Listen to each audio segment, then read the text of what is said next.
That shocking hangover you got last weekend from just a few beers? It might not be entirely your fault. Every Friday night, millions of Australians crack open what they think is honest, straightforward beer. 4 ingredients: barley, hops, water, yeast, simple, traditional, Australian.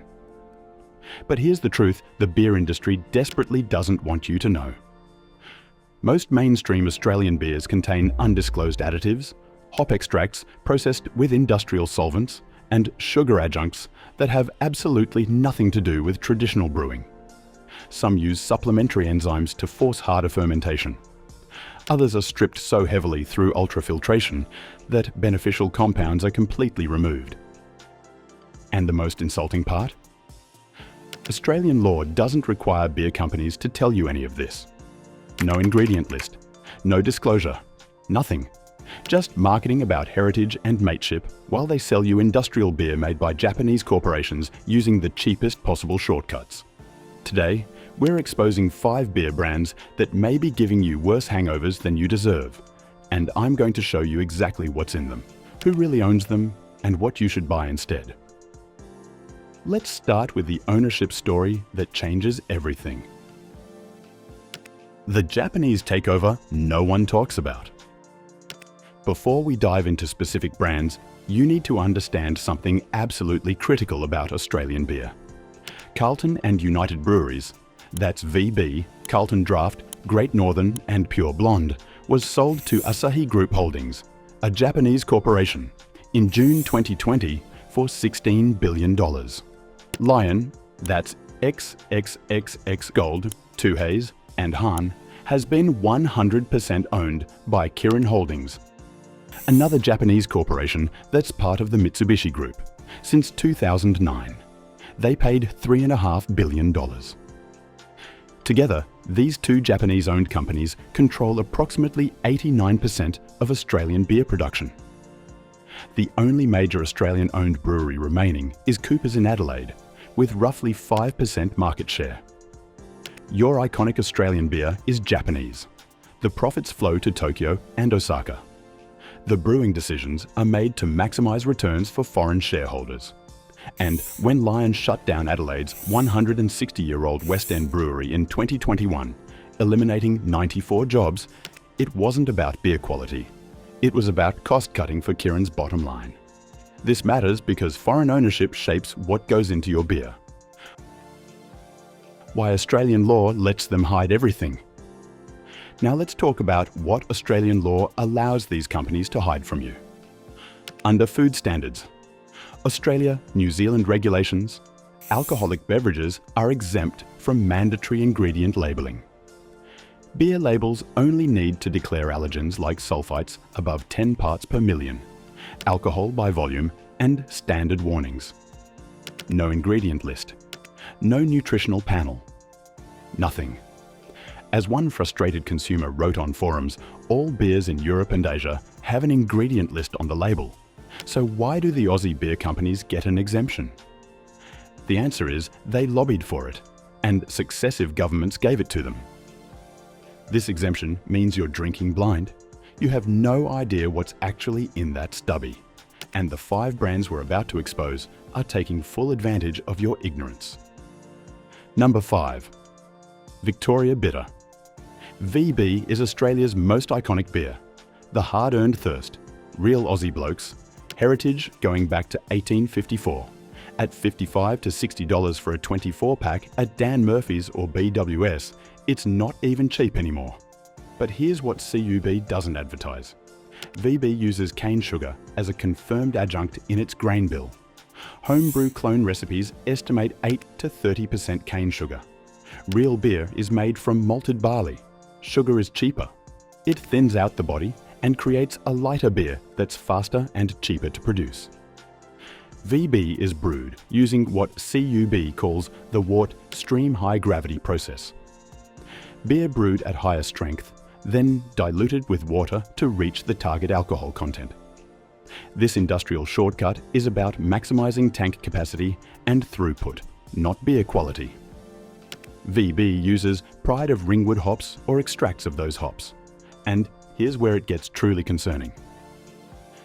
CUB owns a US patent for an isomerized hop extract process that uses propylene glycol or ethanol as solvents.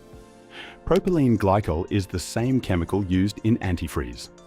While it's considered safe in small amounts and classified as a processing aid that doesn't require disclosure, it has absolutely no place in traditional brewing.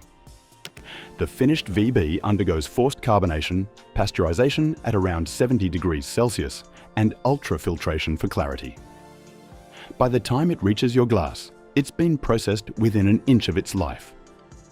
Consumer complaints about VB hangovers are notably frequent.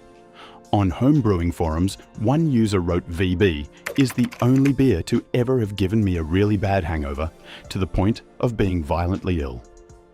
Another described attending a wedding with VB and being crook the next day, contrasting it with drinking twice as much German beer with no hangover. Beer review sites consistently note adjunct parade, chemical taste, and metallic notes. VB's alcohol content was reduced from 5% to 4.6 in 2012, then raised back to 4.9 after massive consumer backlash. This tells you everything. The formula is driven by market research and cost cutting, not brewing tradition. At 4.9% and $55 to $60 per case, you're paying premium prices for Japanese-owned industrial lager with sugar adjuncts and hop extracts processed with propylene glycol. This isn't the beer your grandfather drank, even though the label wants you to think it is. Number 4. Tooheys Extra Dry. This one has the most transparent ingredient red flags of any mainstream Australian beer, and it's stunning that more people don't know about it. Tooheys Extra Dry is made by Lion, that's Kirin Holdings from Japan. A 24-pack costs $44 to $50. The alcohol content is 4.4%, reduced from 5% to save on excise tax. The official beer database listing confirms pale lager and roasted malts, hop extract, not actual hops, Australian lager yeast, and cane sugar. Hop extract is manufactured using industrial solvents, including propylene glycol. While these are classified as processing aids and supposedly removed, trace amounts can remain. Homebrew clone kits for Tooheys Extra Dry include something called dry beer enzyme as a key ingredient alongside dextrose and maltodextrin. Enzymes break down more starches into fermentable sugars, creating a drier, more completely fermented beer.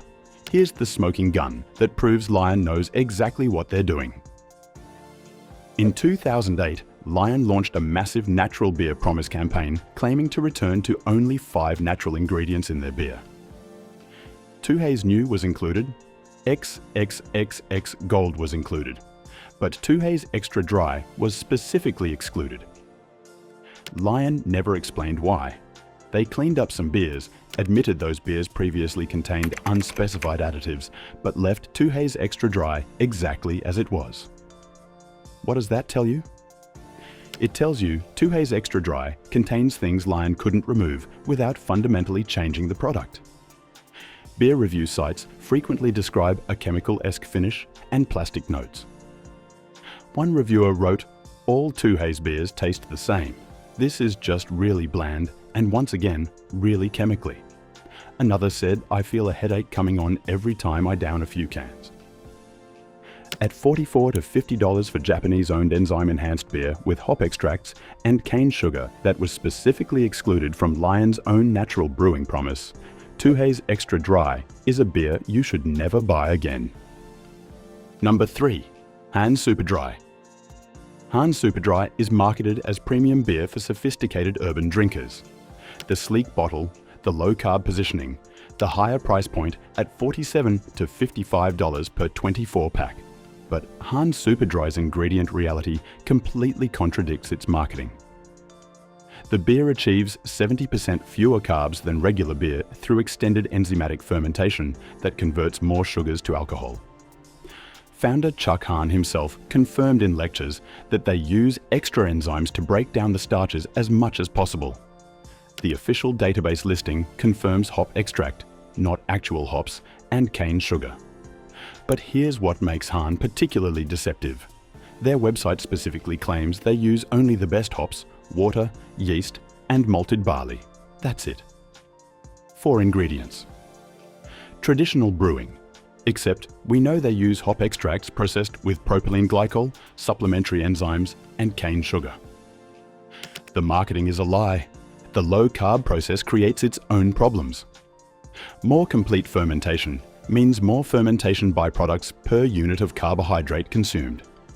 The enzymes drive a harder, more exhaustive fermentation that pushes the yeast beyond normal limits. This aggressive fermentation produces more congeners, those toxic byproducts like acetaldehyde and fusel oils that worsen hangovers. Beer reviews consistently note chemical-esque finish, rice and corn aromas despite barley being the supposed grain, and metallic zing. Hahn was founded as a genuine craft operation in 1987, but was acquired by Lion Nathan in 1993. It's now part of the Kirin Mitsubishi Group empire. The gluten-free variant uses 100% rice as its base grain, which is about as far from traditional brewing as you can possibly get. At $47 to $55 for 4.6% alcohol, you're paying premium prices for enzyme-enhanced, hop extract beer owned by a Japanese conglomerate that's lying to you about ingredients on their own website. Number 2. Carlton Draught. Carlton Draught shares VB's industrial DNA. Same cubby breweries now owned by Asahi. Same wort stream process. Same confirmed cane sugar adjunct. At $52 to $57 per 24 pack, it's priced almost identically to VB. The Wikipedia entry states plainly, Carlton Draught, like most Australian lagers, is made using a wort stream brewing process, and it uses a portion of cane sugar to thin out the body of the beer. Homebrew clones estimate approximately 8% cane sugar. What makes Carlton Draught particularly insulting is its famous Made from Beer advertising campaign. That slogan isn't clever, it's contemptuous. As one consumer noted, it's bad enough that Australian brewing companies don't have to disclose all the chemicals and whatever else they put in their beer. What really annoys me is the contemptuous Made from Beer ad campaign, which makes a lame joke of the non-disclosure. The existence of a limited tank beer unpasteurized variant at select venues implicitly acknowledges the standard Carlton Draught is pasteurized. Heat treatment that reduces B vitamins and antioxidant capacity. The alcohol content was reduced from 5% to 4.6% in 2003 in response to alcohol tax increases. A cost-driven decision dressed up as consumer choice. Carlton Draught is Japanese-owned industrial adjunct lager that literally jokes about not telling you what's in it. Number 1. Great Northern Super Crisp. This one represents everything wrong with modern Australian beer. Great Northern is a completely manufactured brand created in 2010 with no historical brewery behind it. It was styled loosely on Cairns Draught from 1924, but that's pure marketing invention. Despite being created just 15 years ago, Great Northern has rocketed to become Australia's best-selling beer by volume, overtaking VB and XXXX Gold. And here's the truly shocking part. Virtually no ingredient information is publicly available.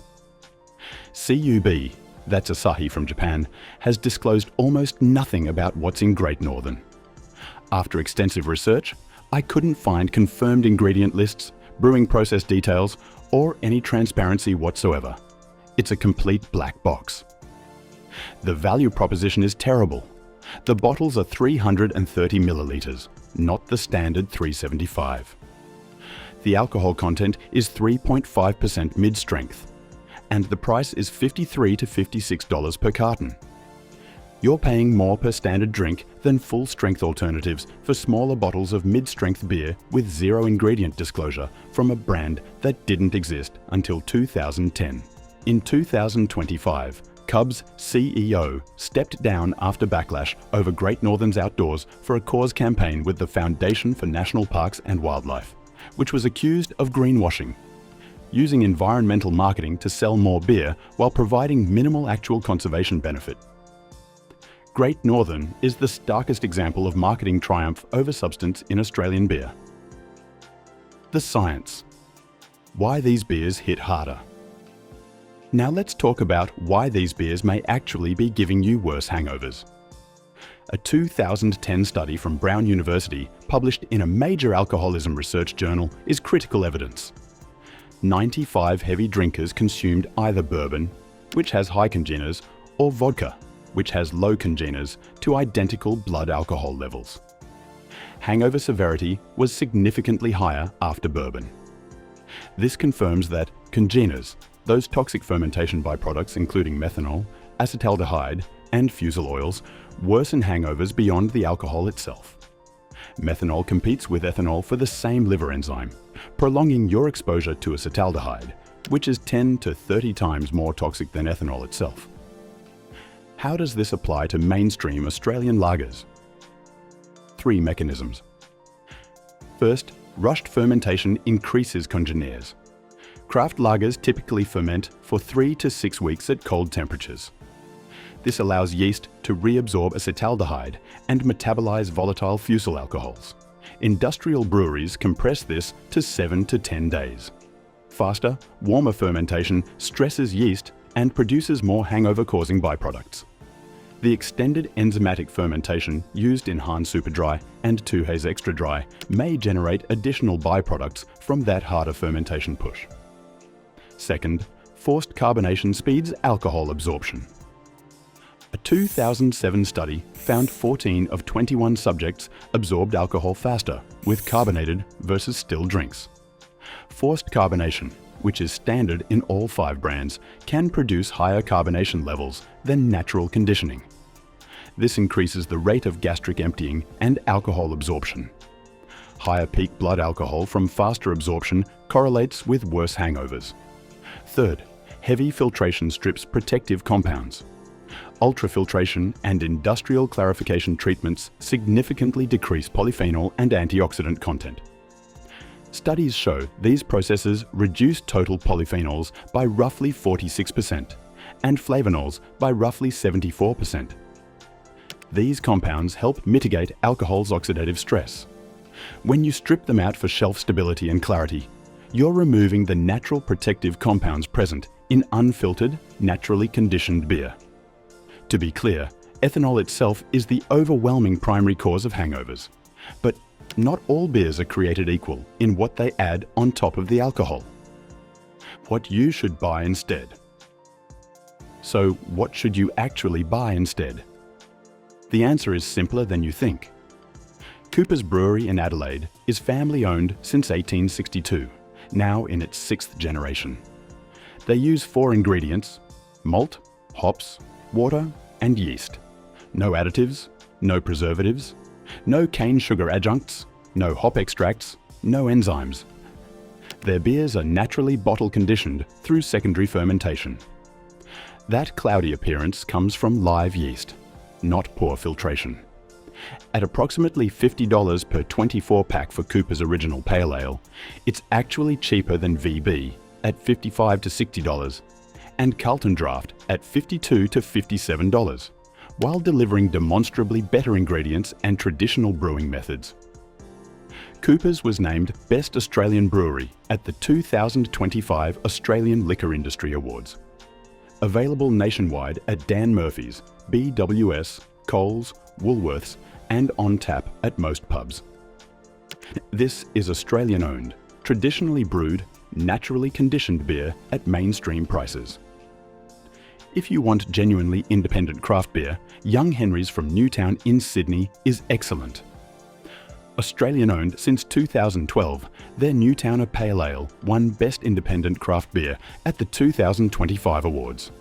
They use Australian hops and malts, operate solar panels, and installed microalgae bioreactors that convert brewing CO2 into oxygen. At $20 to $22 per 6-pack, they're pricier than mainstream brands, but they carry the Independent Brewers Association seal, proving they're actually independent. From Western Australia, Gage Roads Brew Company in Fremantle is certified independent. Founded in 2002, they bought back a 25% Woolworths stake in 2016 to reclaim independence. Their single fin summer ale runs about $55 per 24 pack. Here's a critical warning. Stone and Wood sold to Lion Kirin in 2021.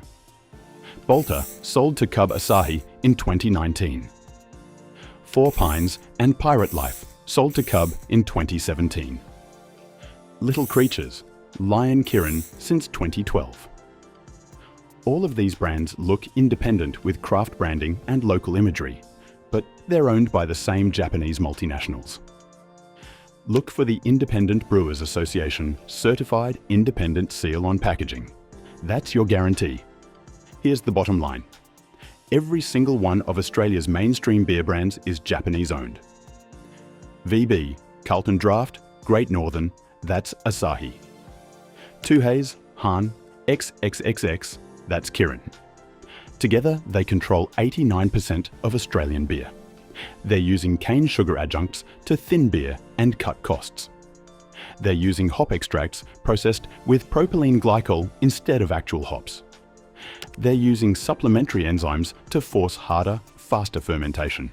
They're ultra-filtering and pasteurizing until beneficial compounds are stripped away.